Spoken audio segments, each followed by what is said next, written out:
5 datos oscuros de la Biblia, por la sombra misteriosa. Hoy vamos a explorar una historia que ha permanecido oculta durante siglos. Una historia que desafía todo lo que creíamos saber sobre la traición más infame de la humanidad. Olviden lo que les contaron en la catequesis.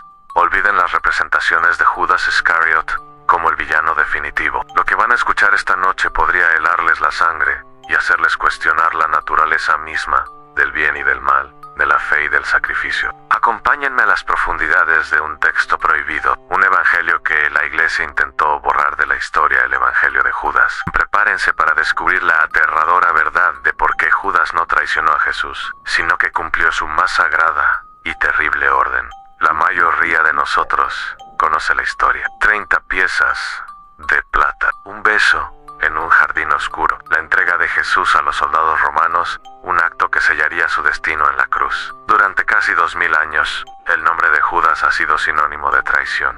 Se ha convertido en el arquetipo del amigo desleal, del hombre que vendió a su maestro por un puñado de monedas. Su nombre es una maldición. Pero ¿y si esta versión de la historia fuera solo una parte de la verdad? ¿Y si fuera una verdad simplificada, diseñada para ser entendida por las masas, ocultando una realidad mucho más compleja y perturbadora? En la década de 1970, en las arenas de Egipto, cerca de la localidad de Elminia, un grupo de campesinos hizo un descubrimiento que cambiaría la historia. Encontraron un antiguo códice de papiro, escrito en copto. Después de pasar por un tortuoso viaje a través del mercado negro de antigüedades, deteriorándose en cajas de seguridad y congeladores, el texto finalmente llegó a manos de expertos en el año 2001. Lo que revelaron sus páginas fue asombroso. Era un texto perdido que se creía destruido para siempre, el Evangelio de Judas. Este no es un evangelio como los que conocemos. No narra milagros ni parábolas para las multitudes. Es un texto íntimo, una serie de conversaciones privadas entre Jesús y su discípulo más cercano, Judas. Y lo que Jesús le revela a Judas es un conocimiento secreto, una gnosis reservada solo para él, porque solo él era capaz de comprenderla. El texto comienza de una manera inquietante. Jesús se encuentra con sus discípulos y se ríe de ellos. Ellos le preguntan por qué se ríe, y él responde: no me río de ustedes, sino porque su Dios es débil. Los discípulos se ofenden, pero no entienden. Solo uno de ellos se atreve a ponerse de pie. Solo uno de ellos se atreve a mirar a Jesús a los ojos y decir: Maestro, sé quién eres y de dónde vienes. Vienes del reino inmortal de Barbelo. Aquel discípulo era Judas. A partir de ese momento, la dinámica cambia. Jesús sabe que ha encontrado al único capaz de entender su verdadera misión. Lo llama aparte, lejos de los oídos de los otros 11, que permanecen en la ignorancia. Y es en esa conversación secreta donde se revela el verdadero plan, un plan que hiela la sangre.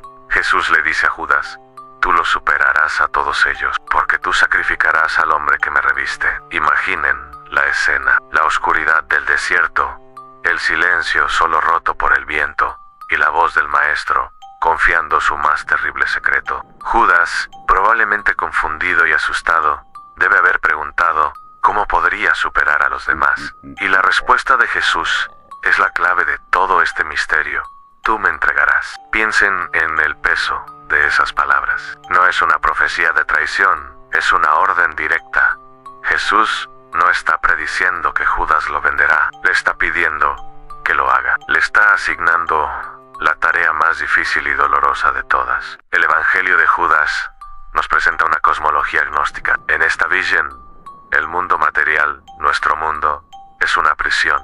Fue creado por un Dios menor, un demiurgo imperfecto, no por el verdadero Dios trascendente. Nuestros espíritus, chispas de luz divina, están atrapados en cuerpos de carne, en esta cárcel material. La misión de Jesús, según este evangelio, no era morir por nuestros pecados en el sentido tradicional. Era liberarse de su cuerpo físico, del hombre que lo reviste, para que su verdadero espíritu divino pudiera regresar al reino inmortal del que provenía. Y para lograrlo, necesitaba ayuda. Necesitaba a alguien lo suficientemente fuerte, lo suficientemente leal, para cometer el acto que todos los demás verían como la máxima traición. Judas comprendió el sacrificio, lloró, según el texto, sabía el precio que tendría que pagar. Le dijo a Jesús: seré maldito por generaciones. Y Jesús confirmó. Le dijo que sería odiado, despreciado, pero que al final recibiría su propia estrella y reinaría sobre ella. Sería separado de los demás discípulos,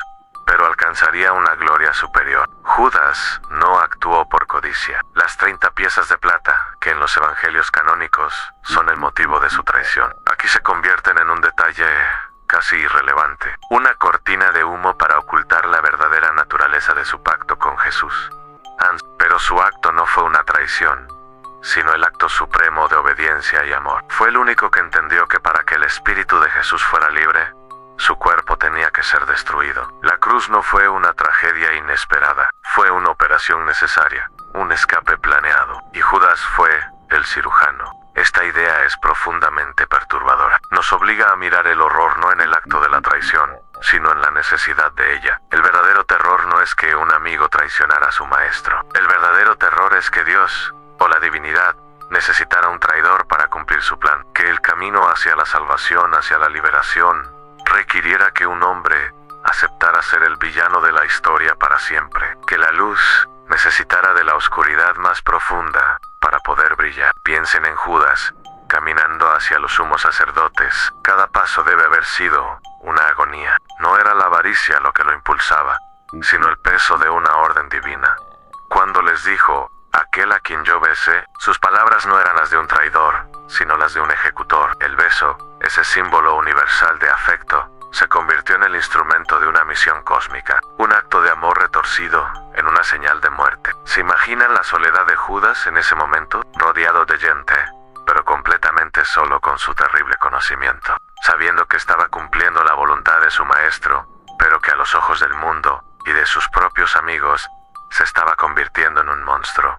Y después, el silencio. Los evangelios canónicos nos cuentan que Judas, consumido por la culpa, se ahorcó, pero el evangelio de Judas termina abruptamente después de la entrega. Simplemente nos dice que Judas recibió el dinero y lo entregó. No sabemos qué fue de él según esta versión. Quizás, como le prometió Jesús, su espíritu ascendió a su propia estrella, a un lugar de honor más allá de nuestra comprensión. O quizás su destino fue aún más oscuro. La ausencia de un final solo aumenta el misterio y el horror. Nos deja solos con la pregunta: ¿qué le sucede al alma que acepta llevar la carga más pesada de la humanidad? Esta narrativa alternativa nos enfrenta a una verdad incómoda. Preferimos las historias sencillas, con héroes claros y villanos definidos. Nos da seguridad pensar que el mal es algo externo, algo que podemos señalar y condenar. Judas el traidor es una figura conveniente, pero el Judas del Evangelio gnóstico es aterrador,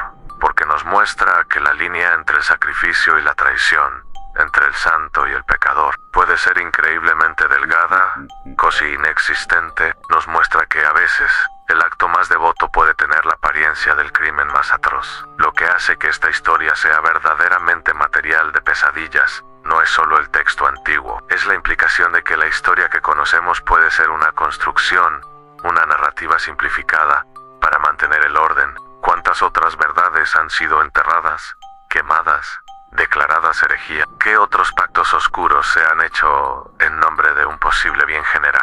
El Evangelio de Judas nos abre una puerta a un universo donde las reglas morales son ambiguas, donde Dios puede pedir lo impensable y donde el amor puede exigir el sacrificio no solo de la vida, sino del propio nombre, de la propia reputación por toda la eternidad. Imaginen por un último momento a Judas, no como el hombre avaro de las pinturas renacentistas, sino como un iniciado, un alma atormentada por un conocimiento prohibido. Un hombre que amaba tanto a su maestro que estuvo dispuesto a convertirse en la encarnación del mal para liberarlo. Su historia no es una de traición, sino una tragedia cósmica. La historia del soldado más leal, a quien se le ordenó disparar contra su propio general, por el bien de la victoria final. Y mientras el mundo celebraba la resurrección, la victoria sobre la muerte, nadie lloró por el hombre que hizo posible esa victoria. Nadie recordó al discípulo que descendió al infierno de la infamia para que su maestro pudiera ascender a los cielos. La próxima vez que escuchen el nombre de Judas, quizás no sientan solo desprecio. Quizás, solo quizás, sientan un escalofrío. El escalofrío de entender que el más grande acto de fe puede ser indistinguible del peor de los pecados. Y esa, amigos de la sombra misteriosa, es una verdad mucho más aterradora que cualquier historia de fantasmas.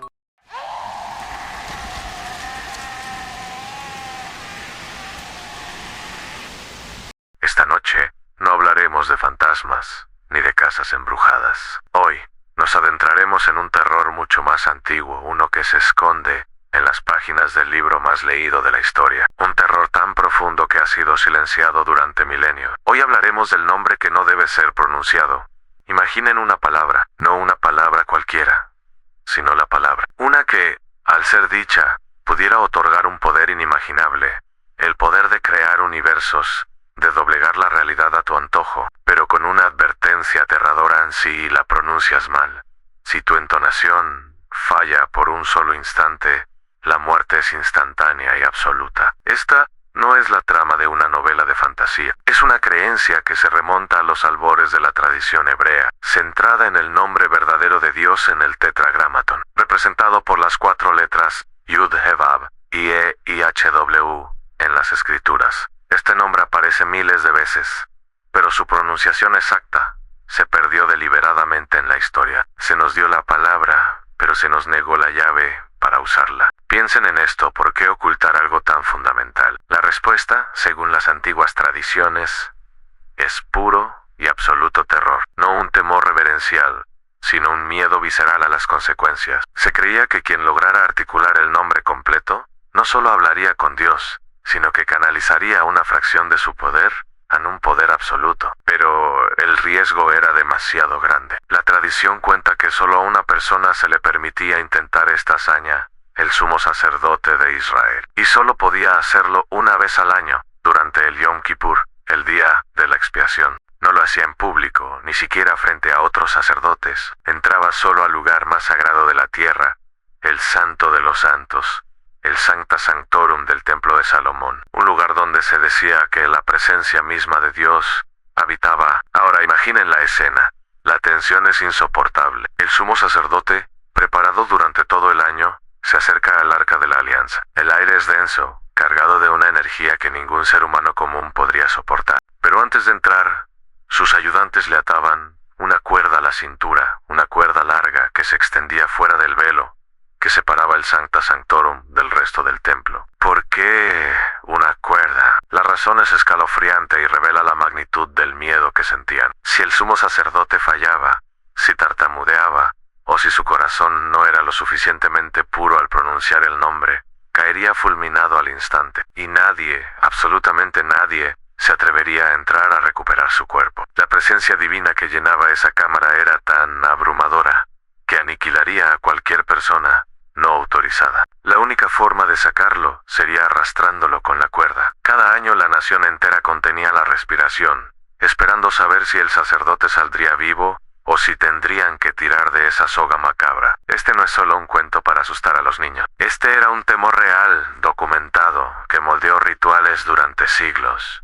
El hombre no era un mero identificador, era un arma de doble filo de proporciones cósmicas. Y con el tiempo, el miedo superó a la ambición. Se decidió que el riesgo era demasiado grande. El nombre dejó de pronunciarse por completo. En su lugar, se usaban sustitutos como Adonai, que significa mi señor, o Hashem, que simplemente significa el nombre. La prohibición se volvió tan estricta que, con la destrucción del segundo templo en el año 70 después de Cristo, la línea de sumos sacerdotes se rompió. Con ellos, se perdió para siempre el conocimiento de la pronunciación correcta. El secreto murió con el último hombre que se atrevió a decirlo en voz alta. El nombre más poderoso del universo se convirtió en un susurro, luego en un silencio. Pero la historia no termina aquí. De hecho, se vuelve aún más oscura. Si la tradición rabínica nos habla del peligro, los textos místicos judíos, como los de la Cábala, nos revelan una verdad mucho más inquietante. Estos escritos sugieren que el nombre no es solo una palabra creativa, sino también una fuerza destructiva. No es un sonido pasivo, sino una vibración activa, una frecuencia capaz de desmantelar la estructura misma de la realidad. Según estos místicos, la creación del universo fue un acto lingüístico. Dios habló, y el mundo existió. Pero así como una palabra puede construir, otra puede demoler. El nombre completo, en su forma original, no solo contiene el poder para crear galaxias, sino también para borrarlas de la existencia. Es el interruptor de encendido y apagado del cosmos. Piénsenlo de esta manera. Si la realidad es una sinfonía, el nombre es la partitura completa. Nosotros solo escuchamos fragmentos, notas sueltas, pero si alguien lograra tocar la sinfonía entera, podría reescribir la música, o, peor aún, detenerla por completo, sumiendo todo en un silencio eterno y absoluto. Por eso fue ocultado. Por eso fue fragmentado y repartido en textos sagrados, encriptado en códigos numéricos y gematría. No era para proteger a Dios de los hombres, sino para proteger a los hombres de sí mismos, para evitar que alguien, por ignorancia o por malicia, pulsara el botón de autodestrucción del universo. Y aquí es donde la historia da un giro hacia lo verdaderamente demoníaco. Existen tradiciones esotéricas que afirman que las fuerzas oscuras, los demonios y las entidades del abismo conocen el poder del nombre. De hecho, lo temen más que a cualquier otra cosa, más que a los ángeles, más que a los rituales de exorcismo, más que al fuego del infierno mismo. Porque mientras que el infierno es su dominio, el nombre es la aniquilación, es la tecla suprimir para su existencia. Se dice que los demonios pueden burlarse de los símbolos sagrados, pueden imitar a los santos y torcer las escrituras para sus propios fines, pero ante la vibración del nombre verdadero, no tienen defensa. Se desintegran, no son desterrados sino borrados, como un error de código en el programa de la realidad. Esto nos lleva a una pregunta aterradora. Si el nombre es tan poderoso, ¿por qué no se usa para limpiar el mundo del mal? La respuesta nos devuelve al principio en el riesgo. Para usarlo contra la oscuridad, un ser humano tendría que pronunciarlo perfectamente, y el más mínimo error no solo costaría la vida del invocador, sino que podría abrir una grieta en la realidad, una herida por la que podrían colarse horrores mucho peores que los que intentaba destruir. Sería como intentar apagar un incendio con una bomba nuclear. Algunas leyendas van más allá y sugieren que fragmentos del nombre han sido utilizados a lo largo de la historia. El Golem de Praga, una criatura de arcilla a la que se le dio vida, inscribiendo una palabra sagrada en su frente. Es quizás el ejemplo más famoso. La palabra Emet, que significa verdad, le daba vida, pero al borrar la primera letra, la palabra se convertía en Met, que significa muerte, y la criatura volvía al polvo. Un pequeño fragmento del poder del nombre, capaz de animar lo inanimado. Ahora imaginen lo que el nombre completo podría ser. Con el paso de los siglos, el miedo al nombre no ha disminuido, solo ha cambiado de forma. Hoy en día, puede que no tengamos sumos sacerdotes con cuerdas atadas a sus tobillos, pero la idea de una palabra prohibida, de un conocimiento demasiado peligroso para la humanidad, persiste en nuestro subconsciente colectivo. Está en las historias de hechizos impronunciables, en los nombres de dioses Lovecraftianos que enloquecen a quienes los escuchan, en la idea de que hay ciertas puertas que nunca, jamás, deben ser abiertas. Lo más escalofriante es pensar que el nombre no está perdido. Está oculto, a plena vista o en las miles de veces que aparece en la Biblia, esperando a que alguien, ya sea por una genialidad lingüística o por pura casualidad, tropiece con la pronunciación correcta. ¿Y qué pasaría entonces? ¿Escucharíamos el coro de los ángeles o el sonido de la realidad desgarrándose? ¿Se abrirían las puertas del cielo o las del abismo? Nadie lo sabe. Y esa incertidumbre es el verdadero terror. La próxima vez que escuches un susurro en una iglesia vacía, o un cántico en un idioma que no entiendes, pregúntate, ¿qué palabras se están diciendo? ¿Qué poder se está invocando? Porque el silencio que rodea al nombre no es un silencio vacío, es un silencio cargado de advertencias, un silencio que grita, un silencio que nos protege, porque el nombre de Dios no fue ocultado para proteger su santidad, fue ocultado para protegernos a nosotros de su poder. Un poder que crea, sí, pero que también destruye. Un poder que, en las manos equivocadas o en la boca equivocada, podría ser el fin, no solo de una vida, ni de una nación, sino de todo. Gracias por acompañarnos en la sombra misteriosa. Duerman bien, si es que pueden. Y recuerden, hay cosas que es mejor no saber, y nombres que es mejor no pronunciar.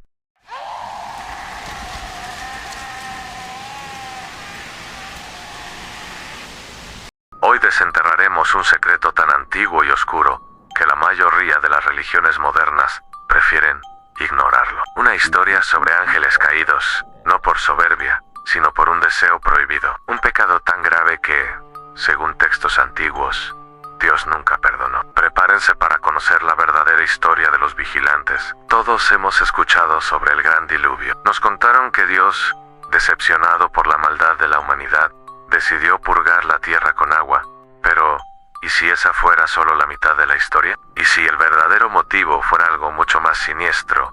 Una contaminación que no era humana en absoluto. En el libro del Génesis, justo antes del relato del arca de Noé, encontramos un pasaje breve, pero inquietante. Génesis 6 dice: Aconteció que cuando comenzaron los hombres a multiplicarse sobre la faz de la tierra, y les nacieron hijas, viendo los hijos de Dios que las hijas de los hombres eran hermosas, tomaron para sí mujeres escogiendo entre todas. Los hijos de Dios, ¿quiénes eran? Por siglos, esta frase ha sido objeto de debate. Algunos teólogos modernos sugieren que eran simplemente descendientes de la línea justa de Set, que se mezclaron con los descendientes del impío Cainán. Una interpretación segura, cómoda y quizás deliberadamente simplista. Pero si viajamos más atrás en el tiempo, a las creencias de los primeros cristianos y a los textos que leían, descubrimos una explicación mucho más aterradora. Para entenderla, debemos abrir un libro prohibido, un texto que, aunque no está en la Biblia canónica, fue citado por los apóstoles y venerado en la antigüedad: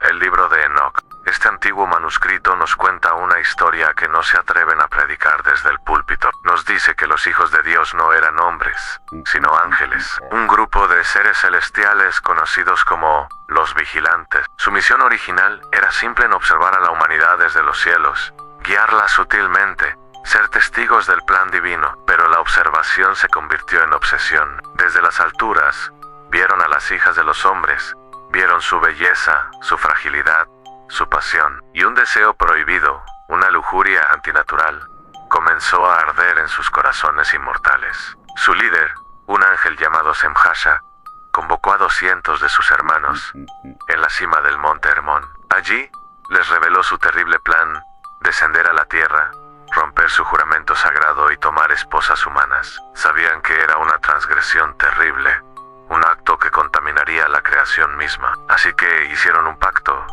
jurando bajo una maldición conjunta que todos llevarían la culpa de ese gran pecado. Y así, descendieron. Imaginen la escena: seres de luz, de poder inmenso, abandonando su puesto en los cielos, no en un acto de rebelión como Lucifer, sino impulsados por una pasión carnal, caminaron entre los mortales.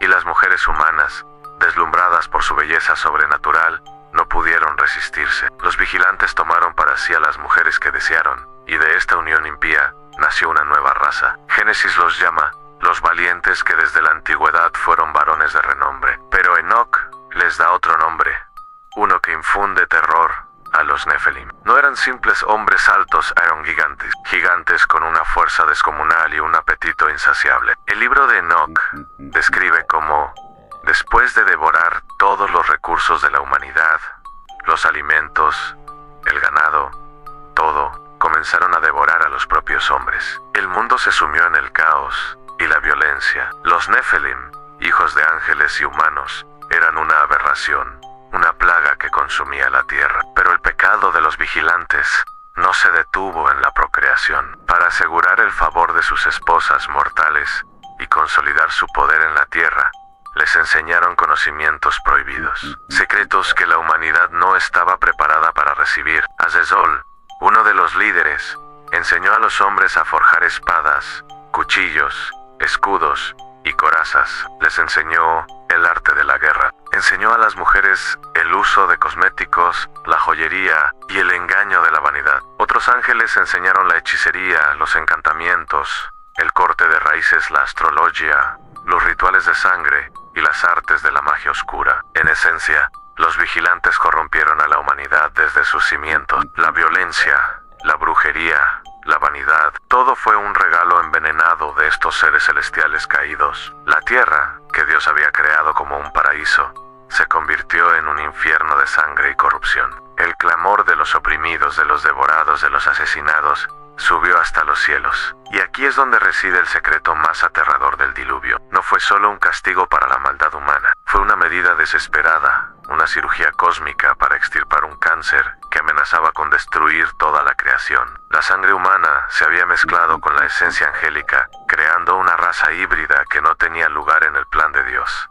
La corrupción era tan profunda que la única solución era un reinicio total. El diluvio no fue solo para ahogar a los hombres pecadores, fue para exterminar a los Nefelim, para limpiar la tierra de su presencia monstruosa y borrar la mancha de su existencia. ¿Y qué pasó con los vigilantes, los padres de esta abominación? Aquí la historia se vuelve aún más sombría. Mientras que la humanidad recibió una segunda oportunidad a través de Noé y su familia, los ángeles caídos no tuvieron tal gracia. El libro de Enoc relata que Dios envió a sus arcángeles, Miguel, Gabriel, Rafael y Uriel, para ejecutar su sentencia. A Semyaza y sus seguidores los ataron de pies y manos y los arrojaron a un abismo de oscuridad total en las profundidades de la tierra. Allí permanecerán encadenados en prisiones eternas, esperando el día del juicio final. Aná, diferencia de otros ángeles caídos, su pecado no fue de orgullo, sino de carné, una traición a su propia naturaleza, y por ello, según Enoc,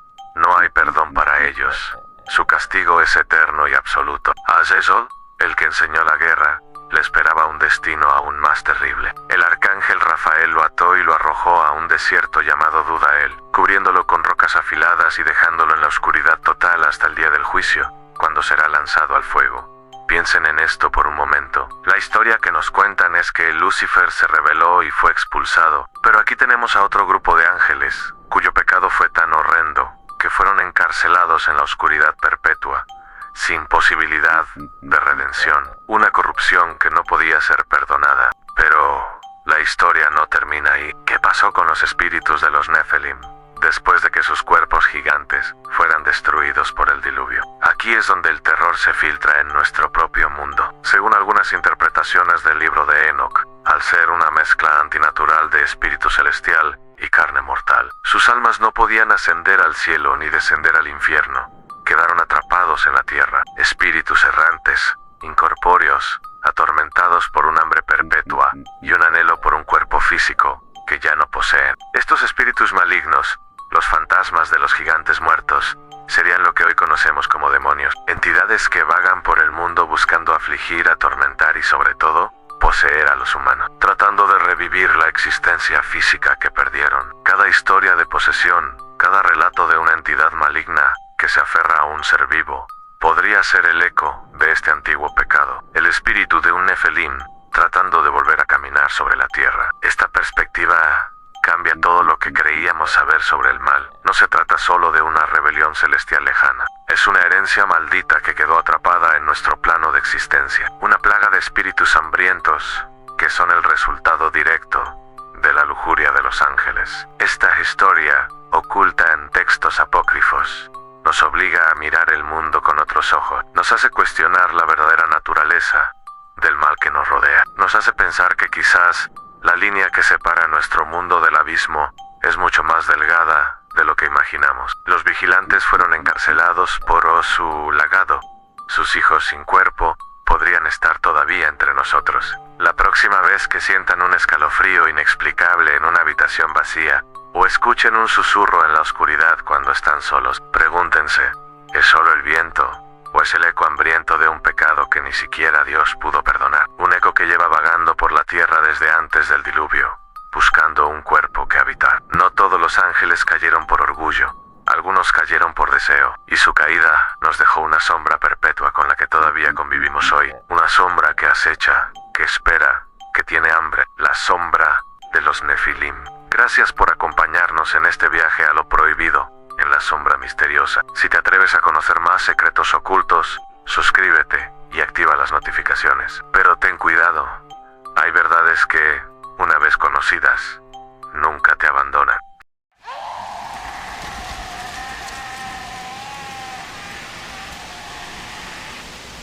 Hoy no vamos a explorar leyendas urbanas ni fantasmas en el ático. Hoy vamos a descender a un abismo mucho más oscuro, uno que se encuentra en las páginas de un libro que muchos consideran sagrado. Un libro que contiene instrucciones divinas, órdenes directas de un poder supremo. Pero algunas de estas órdenes no hablan de amor ni de paz. Hablan de exterminio, de la erradicación total, sin dejar sobrevivientes. Acompáñenme a desentrañar uno de los secretos más perturbadores de la historia. Uno que nos obliga a preguntarnos, ¿qué ocurre cuando la fuente de toda moralidad ordena lo que consideramos el mal supremo? La noche antes de la batalla, el campamento estaba en un silencio sepulcral. Imaginen la escena, miles de hombres guerreros listos para el combate, pero el aire no está cargado de miedo, no como lo entendemos. Hay una tensión diferente, más profunda. Es el peso de la obediencia absoluta. Saben lo que deben hacer al amanecer, porque la orden no ha venido de un general, ni siquiera de su rey. Ha venido directamente de Dios, al profeta Samuel, un hombre cuya voz era considerada el eco de la voluntad divina. Se presentó ante el rey Saúl. Sus palabras fueron claras, directas, sin espacio para la interpretación. Así ha dicho el Señor de los ejércitos: ve pues y hiere a Amalek, y destruye todo lo que tiene, y no te apiades de él. Mata a hombres y mujeres, niños, mata a todos. Piénsenlo por un momento. No era una orden de conquista, no era una orden para tomar prisioneros o esclavos, no era una estrategia militar para debilitar al enemigo, era una orden de aniquilación total. Cada ser vivo dentro de esa ciudad debía ser eliminado: hombres, mujeres, niños e incluso los bebés que aún lactaban de sus madres.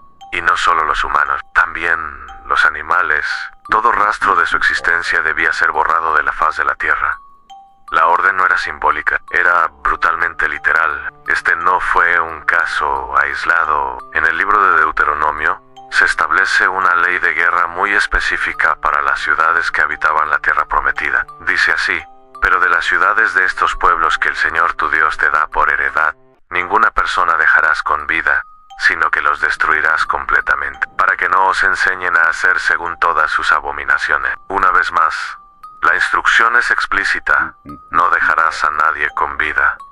No se permitía la integración, no se permitía la compasión. La única opción era el exterminio. En el libro de Josué vemos esta ley puesta en práctica con una frialdad aterradora. La conquista de Jericó es el ejemplo más famoso.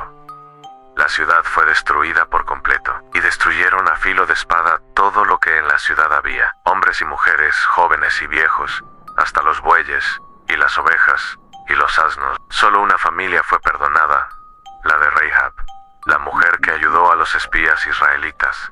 Todos los demás perecieron, y Jericó es solo el principio. Ciudad tras ciudad, la historia se repite. Hay Maquedá, Lifná, Laquis, Eglón, Hebrón, Debir. La lista es larga, y el resultado siempre el mismo: no dejó nada. Todo lo que tenía vida lo destruyó, como el Señor Dios de Israel había mandado. Ahora volvamos con el rey Saúl. Él marchó contra Amalek con su ejército.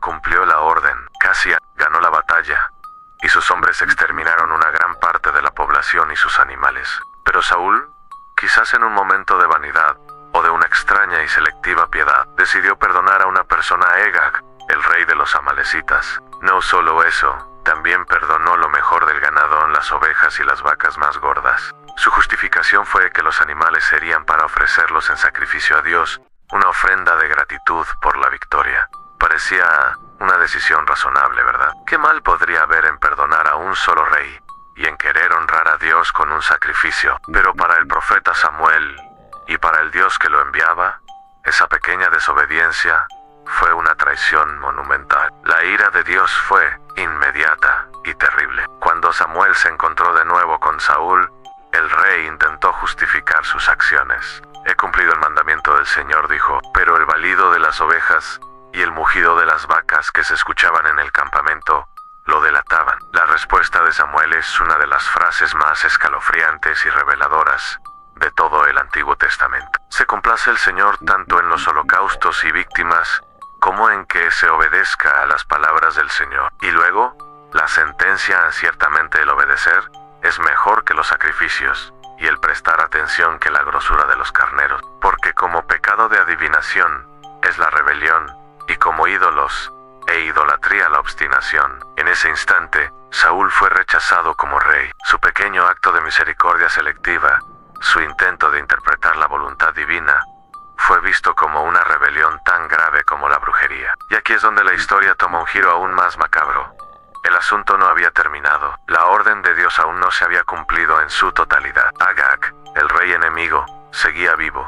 Samuel ordenó que se lo trajeran. Agag se acercó a él quizás con una falsa confianza, pensando que ya había pasado lo peor. Dijo: tan ciertamente ya pasó la amargura de la muerte. Estaba equivocado. Lo que sucedió a continuación no fue una ejecución rápida y limpia. El texto bíblico dice que Samuel, el profeta, el hombre de Dios, tomó una espada y cortó en pedazos a Agag delante del Señor en Gilgal. No fue un soldado no fue un verdugo, fue el propio profeta quien ejecutó la sentencia final de una manera brutal delante del altar. Quería asegurarse de que la voluntad de Dios se cumpliera hasta la última y sangrienta letra. Detengámonos aquí, es fácil sentir repulsión. Es fácil juzgar a estas figuras antiguas como monstruos bárbaros, pero eso sería perder de vista el verdadero horror de la historia. El secreto oscuro aquí no es la violencia en sí misma. La historia de la humanidad está llena de violencia y masacres.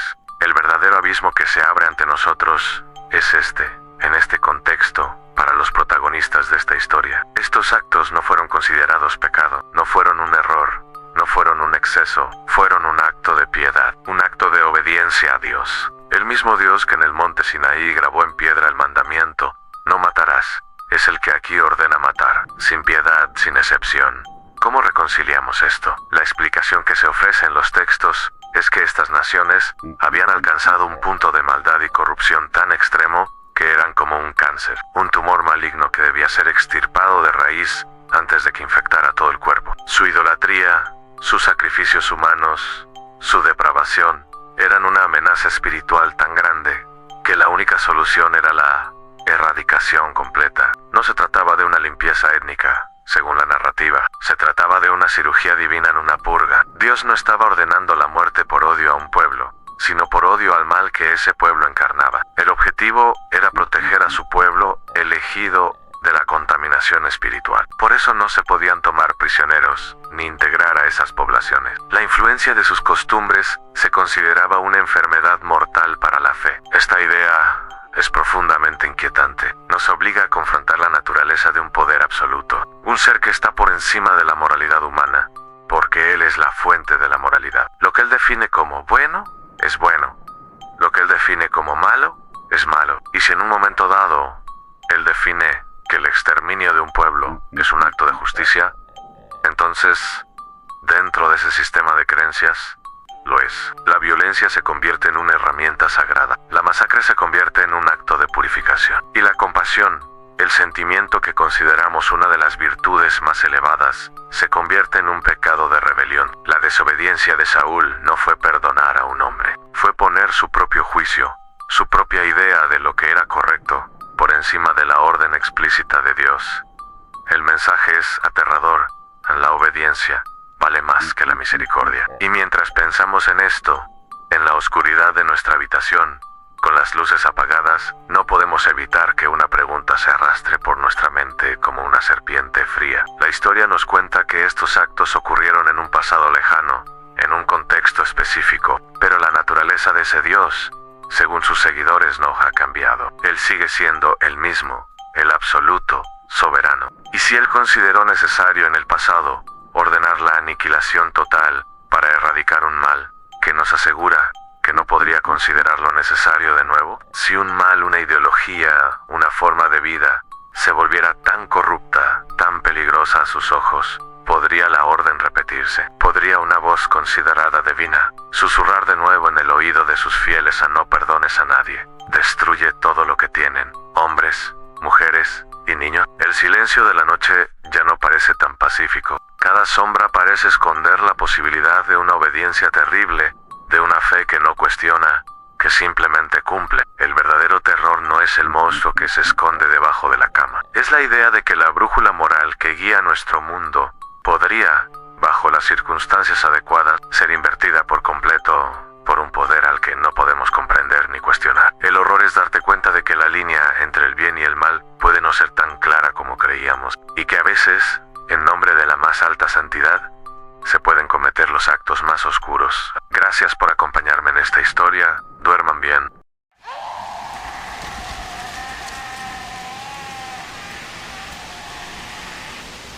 Hoy no vamos a contar una historia de ficción, ni una leyenda urbana. Hoy viajaremos a un lugar real, un lugar que aún existe en los mapas, pero cuya historia es tan oscura que ha dado nombre al propio infierno. Un lugar al sur de Jerusalén que la gente, incluso hoy, evita al caer la noche. Este es el Valle de Jainem, la cuna de la Gehenna. Imaginen un valle bañado por el sol de Judea. A simple vista, podría parecer un lugar como cualquier otro, pero en sus entrañas, la tierra guarda secretos manchados de sangre y ceniza. Este no era un lugar de oración, sino de sacrificio, un lugar donde la fe se retorcía en una pesadilla inimaginable. Hace siglos, este valle resonaba con un sonido que helaría la sangre de cualquiera. No eran cánticos ni plegarias, eran enormes tambores. Tambores que golpeaban con una furia desesperada, tratando de ahogar los gritos más desgarradores que un ser humano puede emitir, los de un niño en sus últimos momentos de agonía. Aquí, en el valle de Hainam, se erigía un ídolo de bronce, una deidad pagana llamada Moloch. Su figura era imponente, con los brazos extendidos, no para refugiar, sino para recibir una ofrenda terrible. Los padres, consumidos por una devoción ciega y aterradora, traían a sus propios hijos. El ritual era macabro. Se encendía un fuego inmenso en el interior de la estatua de Mola, calentando sus brazos de bronce hasta que brillaban al rojo vivo, como las fauces de una bestia metálica. Y entonces ocurría lo impensable. Los padres colocaban a sus hijos, a sus pequeños, sobre esos brazos ardientes. La carne crujía, el olor a quemado se mezclaba con el incienso de la ceremonia. Y mientras los niños gritaban, los tambores redoblaban con más fuerza, una percusión frenética diseñada para que nadie, ni siquiera los propios padres, escucharan el eco de su propio acto monstruoso. Era un pacto de silencio forzado, un intento de ahogar la conciencia junto con los llantos. ¿Qué clase de Dios exigiría tal cosa? ¿Y qué clase de fe llevaría a un padre a cometerla? La Biblia, en el libro de Jeremías capítulo 7, describe este horror con una claridad escalofriante. Dios, a través del profeta, no solo condena estos actos, sino que maldice el lugar mismo donde ocurren, una maldición que resonaría a través de los siglos. La voz de la profecía era un trueno en medio de la locura. Jeremías, con el peso de la palabra divina, se plantó ante el pueblo y declaró el fin de Hinnom como lugar sagrado. Este lugar ya no se llamará Tofat, ni Valle de Ben Hinnom, proclamó, sino Valle de la Matanza. El nombre mismo se convirtió en un estigma, una cicatriz en la geografía de la Tierra Santa. Pero la maldición no terminaba ahí. La promesa divina fue aún más sombría. Dios prometió que en ese valle no habría más entierros dignos, no habría lápidas, ni luto, ni descanso, solo cadáveres, cuerpos arrojados sin ceremonia, abandonados a la intemperie, presas de las bestias y de la putrefacción. El lugar que había sido testigo del sacrificio de inocentes se convertiría en una fosa común a cielo abierto, un recordatorio perpetuo de la depravación humana. Y la profecía se cumplió. Siglos de historia transformaron el valle de Hainem. El rey Josías, en un intento de purificar la tierra de la idolatría, profanó el valle de manera sistemática, como se relata en el segundo libro de Reyes. Lo convirtió en el vertedero de Jerusalén. Todo lo impuro, todo lo indeseable, terminaba allí. Basura, desechos, los cuerpos de animales y, según algunas tradiciones, los cadáveres de los criminales más viles, aquellos a quienes se les negaba un entierro honorable, para evitar que las enfermedades se propagaran y para consumir la montaña de desperdicios. Se mantenía un fuego constante, un fuego que nunca se apagaba. Día y noche, las llamas danzaban sobre la inmundicia, liberando una columna de humo negro y pestilente que se cernía sobre el valle como un sudario. El hedor era insoportable, una mezcla de podredumbre y carne quemada que impregnaba el aire. Y donde el fuego no llegaba, la vida encontraba una forma retorcida de prosperar. Aparecieron gusanos, millones de ellos, pululando entre los restos, en un festín interminable, donde el gusano no muere y el fuego nunca se apaga. Esta descripción no es una hipérbole poética, era la cruda realidad del valle de Hainem, un lugar de fuego perpetuo y corrupción incesante, un infierno en la tierra. El nombre Hainem se transformó. En arameo, la lengua que hablaba la gente común en tiempos de Jesús, el valle era conocido como Gehinnom, y de ahí al griego del Nuevo Testamento Gehenna. Cuando Jesús quería advertir a sus seguidores sobre el destino más terrible imaginable, no tuvo que inventar un concepto abstracto, no tuvo que hablar de un infierno etéreo en las nubes o bajo tierra, simplemente señaló hacia el valle, que todos conocían y temían. En el Sermón del Monte, registrado en el Evangelio de Mateo capítulo 5, Jesús utiliza la palabra Gehenna no como una metáfora suave, sino como una advertencia brutal y visceral. Cuando hablaba de que era mejor arrancarse un ojo o cortarse una mano antes que todo el cuerpo fuera arrojado a la Gehenna. Sus oyentes no pensaban en un lugar mitológico, pensaban en el basurero humeante al sur de la ciudad, pensaban en el fuego que nunca se apagaba, en los gusanos que nunca morían, en los cuerpos de criminales pudriéndose sin sepultura. La imagen era inmediata, tangible y absolutamente aterradora. El infierno bíblico, el concepto que ha aterrorizado a generaciones, no nació de la imaginación de teólogos en un claustro silencioso. Nació en un lugar real, un barranco empapado en la sangre de niños y cubierto por las cenizas de la basura de una ciudad. Era la materialización del juicio, la corrupción y el castigo. Jesús tomó el peor lugar que sus oyentes podían concebir y dijo: haré el juicio final. Es peor que esto. La Gehenna no era solo un lugar de sufrimiento físico, sino de exclusión total. Ser arrojado allí significaba ser cortado de la comunidad, de la memoria de Dios. Era la aniquilación del ser, el olvido definitivo, un destino mucho más aterrador que la simple muerte. Así que, la próxima vez que escuchen la palabra infierno, recuerden su origen. No es un mito celestial, es una cicatriz en la tierra. Una historia que comenzó con el llanto de niños en brazos de bronce y terminó en un vertedero de fuego eterno. El tiempo ha pasado. El Imperio Romano conquistó Judea, el segundo templo fue destruido y la historia siguió su curso implacable. Pero el valle permanece. Hoy en día, el Valle de Jainem es un parque. Hay senderos, árboles y césped. A primera vista, la cicatriz parece haber sanado. Durante el día se pueden ver familias paseando, muchos turistas tomando fotos. Parece un lugar de paz, pero cuando el sol comienza a descender detrás de las murallas de la ciudad vieja de Jerusalén, una quietud diferente se asienta sobre el valle. Una calma pesada, cargada de memoria.